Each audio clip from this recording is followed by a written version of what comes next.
রাঙ্গামাটির বাঘাইছড়ি উপজেলার দুর্গম নরেন্দ্র কারবারি পাড়ায় সেনাবাহিনী ও ইউপিডিএফের সশস্ত্র সন্ত্রাসীদের মাঝে গোলাগুলি হয়েছে।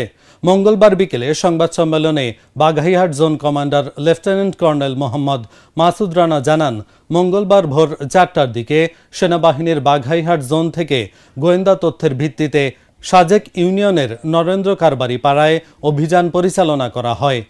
এ সময় সেনাবাহিনীর উপস্থিতি টের পেয়ে সন্ত্রাসীরা গুলি ছোড়ে।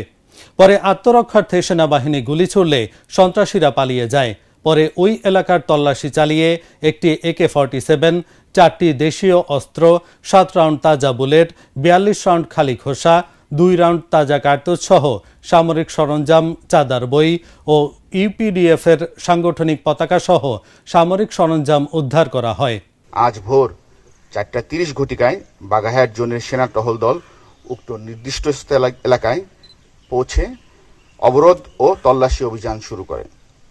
অভিযান চলাকালীন সময় সেনা সদস্যরা সুনির্দিষ্ট একটি স্থানে ইউপিডিএফ মূল এর সশস্ত্র একটি দলকে শনাক্ত করতে সক্ষম হয়।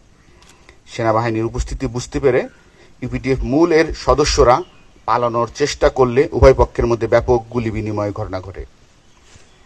গুলি বিনিময় শেষে সেনা সদস্যরা তল্লাশি চালিয়ে ঘটনাস্থল থেকে একটি সাবমেশিন গান, 3টি দেশীয় বন্দুক, একটি LG, একটি সাবমেশিন গানের ম্যাগাজিন, একটি পোচ, 7 রাউন্ড অ্যামুনিশন, 17টি খালি খোসা, 25টি বিভিন্ন লটের SMG'র খালি খোসা, 2টি কার্তুজ, 4টি ওয়াকিটকি সেট, একটি মটোরোলা ওয়াকিটকি সেট, 4টি ওয়াকিটকি সেটের চার্জার, 2টি ক্যামেরা, একটি স্পাই ক্যামেরা সানগ্লাস, একটি স্পাই ক্যামেরা ডিভাইস চার্জার, 3টি পেন ড্রাইভ সহ অন্যান্য সামগ্রী এবং বিভিন্ন রকম বই উদ্ধার করে।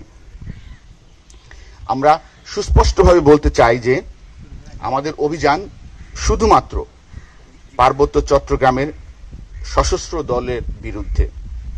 সাধারণ জনগণ যারা শান্তিপূর্ণভাবে বসবাস করছেন তাদের প্রতি আমাদের পূর্ণ শ্রদ্ধা ও সহানুভূতি রয়েছে এবং তাদের জানমালের নিরাপত্তায় রক্ষায় আমরা বদ্ধপরিকর।